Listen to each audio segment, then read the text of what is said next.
ಯಲ್ಲೇ ಕೆಲಸ ಮಾಡುವ ಯಂತ್ರಗಳನ್ನು ಸೃಷ್ಟಿಸಲಾಗುತ್ತಿದೆ. ಇವುಗಳನ್ನು ರೋಬೋಟ್ ಎನ್ನುತ್ತಾರೆ. ಓ, ಎಲ್ಲಾ ದೇಶದ ಜನರು ಕೆಲಸ ಹುಡ್ಕೊಂಡು ಅಮೆರಿಕಾಗೆ ಹೋಗೋದು ಇದಕ್ಕೇನಾ? ಅಮೆರಿಕ ಶಸ್ತ್ರಾಸ್ತ್ರನೂ ಕೂಡ ರಫ್ತು ಮಾಡುತ್ತೆ ಅಂತ ಓದಿದ್ದೀನಿ, ಹೌದಾ ಮಾಮ? ಅಮೆರಿಕ ಭಾರಿ ಪ್ರಮಾಣದಲ್ಲಿ ಶಸ್ತ್ರಾಸ್ತ್ರಗಳನ್ನು ತಯಾರಿಸುತ್ತೆ, ಬೇರೆ ದೇಶಗಳಿಗೆ ರಫ್ತು ಮಾಡುತ್ತೆ.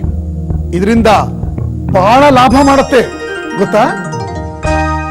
ಈಗಿನ ಕಾಲದಲ್ಲಿ ಶಸ್ತ್ರಾಸ್ತ್ರಗಳ ಮಾರಾಟ ಜಾಸ್ತಿಯಾಗಿ ದೇಶಗಳ ನಡುವೆ ದ್ವೇಷ ಜಾಸ್ತಿಯಾಗಿ ವಿಶ್ವಶಾಂತಿ ಭಂಗ ಆಗಿದೆ. ಮಾರಕಾಸ್ತ್ರಗಳಿಂದ ಜಾಗತಿಕ ಶಾಂತಿಗೆ ಅಪಾಯ ತಪ್ಪಿದ್ದಲ್ಲ. ದೇಶದ ಭದ್ರತೆಗೆ ಶಸ್ತ್ರಾಸ್ತ್ರಗಳ ಅವಶ್ಯಕತೆ ಇದ್ದರೂ ಸಮೂಹ ನಾಶಕ ಶಸ್ತ್ರಾಸ್ತ್ರಗಳ ತಯಾರಿಕೆಯಿಂದ ದೇಶಗಳ ನಡುವೆ ಅಪನಂಬಿಕೆ, ದ್ವೇಷ ಹೆಚ್ಚಾಗುತ್ತಿದೆ.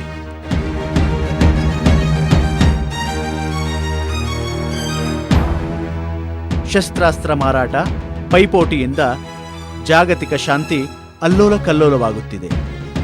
ಅದೆಲ್ಲಿ ಮಾಮ, ಅಮೆರಿಕದಲ್ಲಿ ಆಹಾರ ಏನು? ಅಲ್ಲಿ ಕೂಡ ನಮ್ಮ ದೇಶದ ಹಾಗೆ ಶಾಕಾಹಾರ, ಮಾಂಸಾಹಾರ ಎರಡೂ ಇದೆ. ಎರಡೂ ಥರದ ಜನ ಇದ್ದಾರೆ. ಆದರೆ ಅಲ್ಲಿಯ ಮುಖ್ಯವಾದ ಉತ್ಪನ್ನಗಳು ಅಂತಂದ್ರೆ ಗೋಮಾಂಸ, ಹಂದಿ ಮಾಂಸ, ಮೆಕ್ಕೆಜೋಳ, ಗೋಧಿ, ಸೋಯಾಬೀನ್ಸ್. ಇವು ಅಲ್ಲಿಯ ಮುಖ್ಯವಾದ ಉತ್ಪನ್ನಗಳು. ಇವು ಅಲ್ಲಿಯ ಮುಖ್ಯವಾದ ಆಹಾರಗಳು ಕೂಡ. ಅಮೆರಿಕಾದ ಮುಖ್ಯ ಬೆಳೆ ಗೋಧಿ, ಸೋಯಾಬೀನ್ ಮತ್ತು ಮೆಕ್ಕೆಜೋಳ. ಇವುಗಳೊಂದಿಗೆ ಮುಖ್ಯ ಆಹಾರಗಳು ಗೋಮಾಂಸ ಮತ್ತು ಹಂದಿ ಮಾಂಸ. ಒಂದು ಮುಖ್ಯವಾದ ವಿಷಯ ಏನು ಅಂತಂದ್ರೆ, ಪ್ರಪಂಚದಲ್ಲೇ ಅತಿ ಹೆಚ್ಚು ಗೋಧಿ ಬೆಳೆಯೋದ್ರಲ್ಲಿ ಅಮೆರಿಕ 2ನೇ ಸ್ಥಾನ ಪಡ್ಕೊಂಡಿದೆ. ಆಮೇಲೆ ಕೃಷಿ ಉತ್ಪನ್ನದಲ್ಲಿ 3ನೇ ಒಂದು ಭಾಗವನ್ನ ಅಮೆರಿಕ ಬೇರೆ ದೇಶಗಳಿಗೆ ರಫ್ತು ಮಾಡುತ್ತೆ. ಅಂದ್ರೆ ಅಷ್ಟೊಂದು ರೈತರಿದಾರ ಅಲ್ಲಿ? ಇಲ್ಲ, ಆಶ್ಚರ್ಯ ಅಂದ್ರೆ ಆ ದೇಶದಲ್ಲಿ ರೈತರು ತುಂಬಾ ಕಮ್ಮಿ. 3% ಜನ ಮಾತ್ರ ಕೃಷಿ ಕಾರ್ಮಿಕರು. ಹಾಗಾದ್ರೆ ಅಷ್ಟೊಂದು ಬೆಳೆಯನ್ನು ಹೇಗೆ ಬೆಳೀತಾರ ಅವರು? ನೋಡಿ, ಅಮೆರಿಕದ ರೈತರು ಉತ್ತಮವಾದ ರಾಸಾಯನಿಕ ಗೊಬ್ಬರವನ್ನು ಬಳಸ್ತಾರೆ, ಉತ್ತಮವಾದ ಕೀಟನಾಶಕವನ್ನು ಬಳಸ್ತಾರೆ. ಜೊತೆಗೆ ಅವರು ಆಧುನಿಕ ಕೃಷಿ ತಂತ್ರಜ್ಞಾನವನ್ನು ಅಳವಡಿಸ್ಕೊಂಡಿದ್ದಾರೆ. ಹಾಗಾಗಿ ಅಲ್ಲಿ ಸಹಜವಾಗಿ ಕೃಷಿ ಉತ್ಪನ್ನಗಳು ಜಾಸ್ತಿ. ಉತ್ತಮ ನೀರಾವರಿ, ಆಧುನಿಕ ತಂತ್ರಜ್ಞಾನ, ರಾಸಾಯನಿಕ ಗೊಬ್ಬರ ಮುಂತಾದವುಗಳ ಸಹಾಯದಿಂದ ಹೆಚ್ಚಿನ ಹಾಗೂ ಉತ್ತಮ ಕೃಷಿ ಉತ್ಪನ್ನಗಳನ್ನು ಅಮೆರಿಕ ಉತ್ಪಾದಿಸುತ್ತದೆ. ಗೋಧಿ ಉತ್ಪಾದನೆಯಲ್ಲಿ ಅಮೆರಿಕಕ್ಕೆ ಪ್ರಪಂಚದಲ್ಲೇ 2ನೇ ಸ್ಥಾನ. ವಿಪುಲ ಬೆಳೆಯ ಕಾರಣ ತನ್ನ ಕೃಷಿ ಉತ್ಪನ್ನಗಳನ್ನು ಅಮೆರಿಕ ಅಪಾರ ಪ್ರಮಾಣದಲ್ಲಿ ರಫ್ತು ಮಾಡುತ್ತದೆ. ಕೀಟನಾಶಕಗಳೆಲ್ಲ ಬಳಸಿದರೆ ಪರಿಸರ ಮತ್ತು ಆರೋಗ್ಯ ಎಲ್ಲ ಹಾಳಾಗುತ್ತೆ ಅಂತ ಕೇಳಿದ್ದೀನಿ. ಇತ್ತೀಚೆಗೆ ಆ ವಿಷಯದಲ್ಲಿ ಜನರಿಗೆ ಹೆಚ್ಚಿನ ಅರಿವು ಮೂಡ್ತಾ ಇದೆ. ಅಮೆರಿಕದಲ್ಲಿ ಪರಿಸರ, ವಾತಾವರಣ ಹೇಗಿರುತ್ತೆ ಮಾಮ? ಪರಿಸರ ಏನೋ ತುಂಬಾ ಚೆನ್ನಾಗಿದೆ, ಆದರೆ ಹವಾಗುಣ ಒಂದಕ್ಕಿಂತ ಒಂದು ವಿರುದ್ಧ. ಕೆಲವು ಕಡೆ ಉಷ್ಣಾಂಶ ಭಾರತಕ್ಕಿಂತ ಹೆಚ್ಚಾಗಿರುತ್ತೆ, ಇನ್ನು ಕೆಲವು ಕಡೆ ಭಾರತಕ್ಕಿಂತ ಕಮ್ಮಿ ಉಷ್ಣಾಂಶ ಇರುತ್ತೆ. ಉತ್ತರ ಭಾಗದಲ್ಲಿ ಮಾತ್ರ ಸಮಶೀತೋಷ್ಣ ವಲಯ. ಅಲ್ಲಿ ಅಷ್ಟೊಂದು ಬೆಳೆ ಬೆಳೆಯೋದಕ್ಕೆ ಅಲ್ಲಿನ ಹವಾಮಾನ, ಮಣ್ಣು ಇದೆಲ್ಲ ಕಾರಣ ಇರ್ಬೋದಲ್ವಾ? ಇದು ಅಮೆರಿಕಾದ ಬಹುಮುಖ್ಯವಾದ ಭೌಗೋಳಿಕ ವಿಷಯ. ಅಲ್ಲಿ ಹಲವಾರು ದೊಡ್ಡ ದೊಡ್ಡ ಫಲವತ್ತಾದ ಪ್ರದೇಶಗಳಿವೆ. ಹಿಮಾಲಯದ ತರ ಅಲ್ಲೂ ಪರ್ವತಗಳಿದೆಯಾ? ಖಂಡಿತ ಇದೆ. ಅಮೆರಿಕಾದ ಪಶ್ಚಿಮದಲ್ಲಿ ಸಮಾನಾಂತರ ಪರ್ವತ ಇದೆ. ಅದು ಉತ್ತರದಿಂದ ದಕ್ಷಿಣವರೆಗೂ ಹಬ್ಬಿದೆ. ಅದರ ಪೂರ್ವದಲ್ಲಿ ಎತ್ತರವಾದ ರಾಖಿ ಪರ್ವತ ಹಬ್ಬಿದೆ. ಇದೇ ಪಶ್ಚಿಮದಲ್ಲಿ ಕ್ಯಾಸ್ಕೇಡ್, ಸಿಯೆರಾ, ನಿವೇಡಾ ಅನ್ನೋ ಪರ್ವತ ಶ್ರೇಣಿಗಳು ಕೂಡ ಇವೆ. ಅಮೆರಿಕಾದ ಭೂಲಕ್ಷಣಗಳಲ್ಲಿ ಪರ್ವತ ಶ್ರೇಣಿಗಳ ಪಾಲು ಮುಖ್ಯವಾದುದು. ಎಲ್ಲ ದಿಕ್ಕುಗಳಲ್ಲಿಯೂ ಪರ್ವತಗಳು ಆವರಿಸಿಕೊಂಡಿದ್ದು ಅತ್ಯಂತ ಉದ್ದನೆಯ ಪರ್ವತದ ಸಾಲುಗಳನ್ನು ಇಲ್ಲಿ ಕಾಣಬಹುದು. ಇವುಗಳಲ್ಲಿ ಮುಖ್ಯವಾದವು ರಾಕಿ ಪರ್ವತ, ಕ್ಯಾಸ್ಕೇಡ್, ಸಿಯರ್, ನವೀಡಾ, ಮೌಂಟ್ ವಿಟ್ನೆ ಮುಂತಾದವುಗಳು. ಅಲ್ಲಿ ಆಫ್ರಿಕಾ ತರ ಕಾಡು ಇದೆಯಾ ಮಾಮ? ಈ ಪಶ್ಚಿಮ ಪರ್ವತದ ಹತ್ರ ಹಲವಾರು ರಾಷ್ಟ್ರೀಯ ಅಭಯಾರಣ್ಯಗಳಿವೆ. ಈ ಅಭಯಾರಣ್ಯ ಅಂದ್ರೆ ಏನು ಹೇಳಿ ನೋಡೋಣ? ಕಾಡು ಪ್ರಾಣಿಗಳು, ನಿಸರ್ಗ ಸೌಂದರ್ಯ, ಸಸ್ಯವರ್ಗಗಳು ಇವುಗಳನ್ನೆಲ್ಲ ರಕ್ಷಣೆ ಮಾಡುವಂಥ ಜಾಗಗಳು. ನಿಮಗೆ ಗೊತ್ತಾ, ಅಮೆರಿಕಾದ 3ನೇ ಒಂದು ಭೂಭಾಗ ಕಾಡುಗಳಿಂದನೇ ತುಂಬಿದೆ. ಇಲ್ಲಿ ಯೆಲ್ಲೋ ಸ್ಟೋನ್ ಅಭಯಾರಣ್ಯ ಅಂತ ಒಂದಿದೆ. ಅಲ್ಲಿ ಬಿಸಿನೀರಿನ ಚಿಲುಮೆಗಳು, ಕಣಿವೆಗಳು, ಜ್ವಾಲಾಮುಖಿ ಇವೆಲ್ಲ ಇದೆ. ಅದು ನೋಡಕ್ಕೆ ತುಂಬಾ ಜನ ಪ್ರವಾಸಿಗಳು ಹೋಗ್ತಾರೆ. ಹಲವು ಸುಂದರ ಅಭಯಾರಣ್ಯಗಳನ್ನು ಅಮೆರಿಕ ಹೊಂದಿದೆ. ಇವುಗಳಲ್ಲಿ ಯೆಲ್ಲೋ ಸ್ಟೋನ್ ಅಭಯಾರಣ್ಯದಲ್ಲಿರುವ ಅಪರೂಪವಾದ ಬಿಸಿ ನೀರಿನ ಚಿಲುಮೆಗಳು,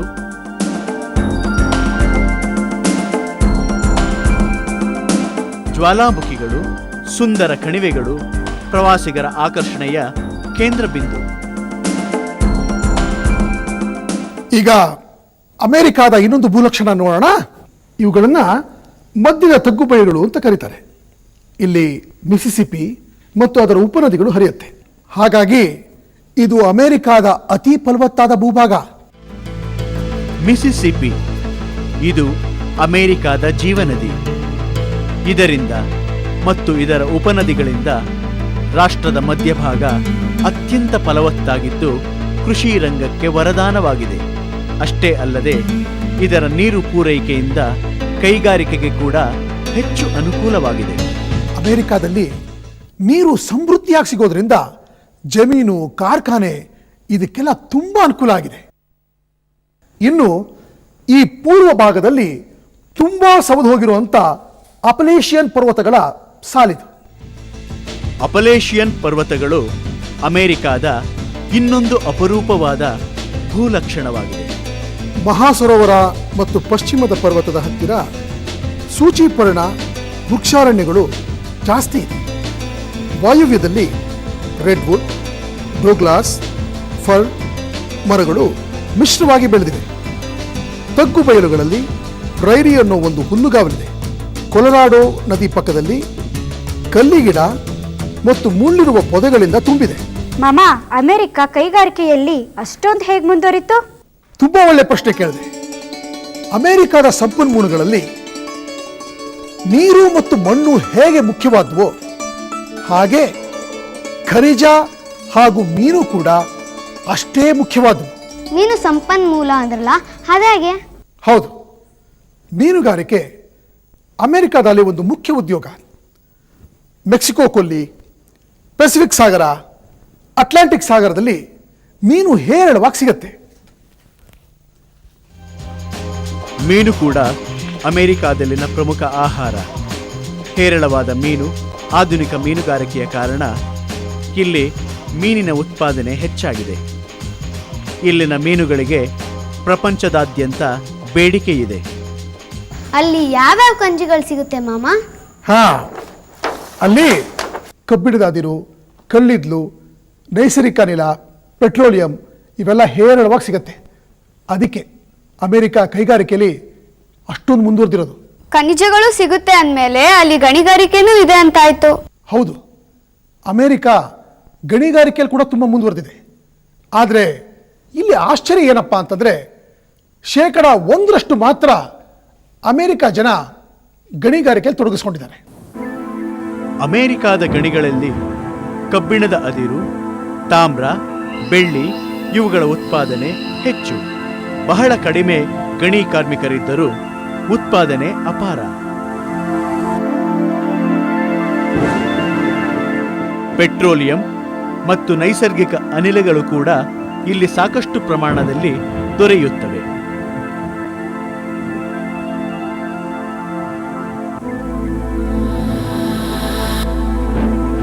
ಅಮೆರಿಕಾದಲ್ಲಿ ಇಷ್ಟೆಲ್ಲ ಸಿಗುತ್ತಾ? ಅದಕ್ಕೆ ಆ ದೇಶ ಅಷ್ಟೊಂದು ಮುಂದುವರೆದಿರೋದು. ವಿಶ್ವ ವಾಣಿಜ್ಯ ವ್ಯವಹಾರದಲ್ಲಿ ಅಮೆರಿಕ ಪಾಲು ತುಂಬ ದೊಡ್ಡದು.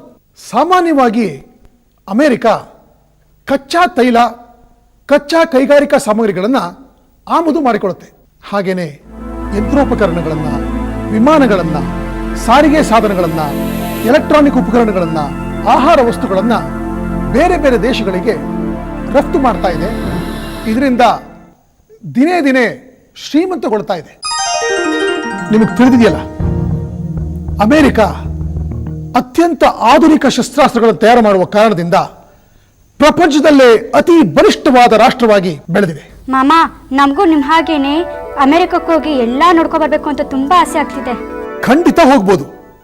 ಅಮೆರಿಕಕ್ಕೆ ನಮ್ಮ ಭಾರತದ ಎಷ್ಟೋ ಜನ ಇಂಜಿನಿಯರ್ಸು, ಡಾಕ್ಟರ್ಸು, ವಿಜ್ಞಾನಿಗಳು ಹೋಗಿ ಅಲ್ಲಿ ನೆಲೆಸಿದ್ದಾರೆ, ಪದವಿ ಪಡೆದಿದ್ದಾರೆ, ಹೆಸರು ಮಾಡಿದ್ದಾರೆ. ಹಾಗಿರ್ಬೇಕಾದ್ರೆ ನೀವು ಹೋಗ್ಬೋದು. ಅಂದ್ರೆ ನಮ್ಮ ಭಾರತೀಯರು ಎಲ್ಲಾ ದೇಶದಲ್ಲೂ ತುಂಬಾ ಮುಂದೆ ಬರ್ತಾ ಇದಾರಲ್ವಾ? 100ಕ್ಕೆ 100ರಷ್ಟು ನಿಜ. ನಮ್ಮ ಭಾರತೀಯರು ಅಂದ್ರೆ ಏನನ್ಕೊಂಡೆ?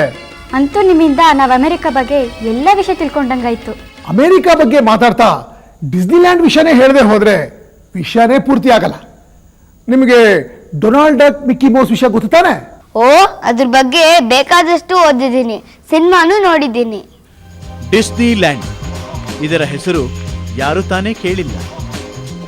ವಾಲ್ಟ್ ಡಿಸ್ನಿಯವರ ಕನಸಿನ ಫಲವಾಗಿ ಇದು ಪ್ರಪಂಚದಲ್ಲಿಯೇ ಇಂದು ಅತ್ಯಂತ ಆಕರ್ಷಣೀಯ ಮನೋರಂಜನಾ ಕೇಂದ್ರಗಳಲ್ಲಿ ಒಂದಾಗಿದೆ. ಚಿಕ್ಕ ಮಕ್ಕಳಷ್ಟೇ ಅಲ್ಲ, ದೊಡ್ಡವರನ್ನು ಕೂಡ ಲಕ್ಷ ಲಕ್ಷ ಸಂಖ್ಯೆಯಲ್ಲಿ ಇದು ಆಕರ್ಷಿಸುತ್ತಿದೆ.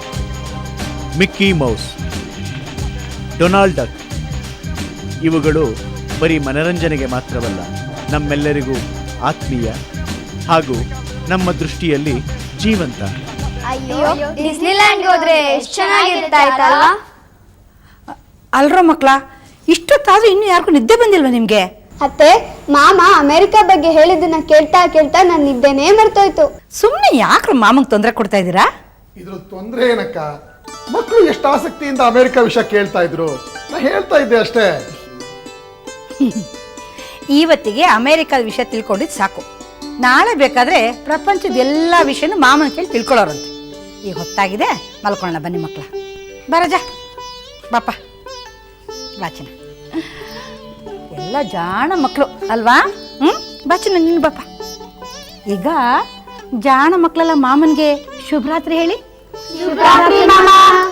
ಶುಭರಾತ್ರಿ ಮಕ್ಕಳ.